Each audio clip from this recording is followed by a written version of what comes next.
Schools నేర్చుకో ఒక 2 schools వెళ్ళి విజిట్ చేసినాం. ఒక 2-3 స్కూల్స్ వెళ్ళి విజిట్ చేసినాం. వాళ్ళ కొన్ని స్కూల్స్లో బుక్స్ వచ్చినాయి, కొంతమందికి రాలేదు. యూనిఫామ్స్ అయితే అసలుకి రాలేదు. గవర్నమెంట్ హై స్కూల్ 30 కోట్లు ఒకటి, ఇంకా గవర్నమెంట్ జూనియర్ కాలేజ్ కూడా యూనిఫామ్ అసలు రాలేవు. ఇంకా 7th క్లాస్ ఇంగ్లీష్ నుండి టెక్స్ట్ వచ్చింది.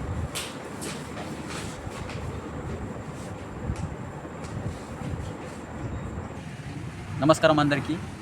ఈరోజు తెలంగాణ విద్యార్థి పరిషత్ ఆధ్వర్యంలో ఆడియో మేడం గారికి వినతి పత్రం ఇవ్వడం జరిగింది.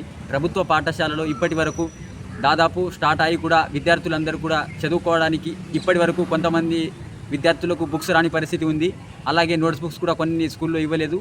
అలాగే ఏదైతే మన జూనియర్ కాలేజ్ స్కూల్ ఉందో అక్కడ విద్యార్థులకు ఇప్పటి వరకు యూనిఫామ్స్ రాలేవు. అలాగే 30 కోట్లో ఉన్న అప్పర్ ప్రైమరీ స్కూల్ అక్కడ కూడా విద్యార్థులు యూనిఫామ్స్ రాలేవు. అలాగే కొంతమంది విద్యార్థులకు బుక్స్ కూడా రాలేవు. ఈ విధంగా రాష్ట్ర ప్రభుత్వం చిన్న చూపు విద్యార్థులు చూడడం సరికాదని మేము ఈ సందర్భంగా తెలియజేస్తున్నాం.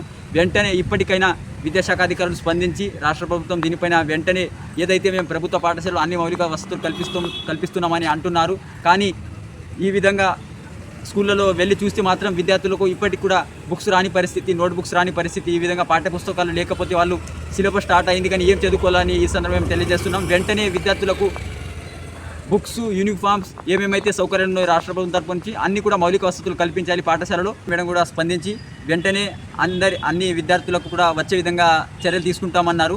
కావున దీనిపై కూడా విద్యాశాఖ అధికారులు వెంటనే స్పందించి అన్ని పాఠశాలలు కూడా బోధన డివిజన్లో ఉన్న అన్ని గవర్నమెంట్ స్కూళ్ళలో అన్ని మౌలిక వసతులు కల్పించాలి. అలాగే ఏవైతే యూనిఫామ్స్ కావచ్చు, బుక్స్, నోట్ బుక్స్ అన్ని కూడా పాఠ్యపుస్తకాలు వచ్చే విధంగా చర్యలు తీసుకోవాలి మేము తెలంగాణ విద్యార్థి పరిషత్గా కోరుతున్నాం.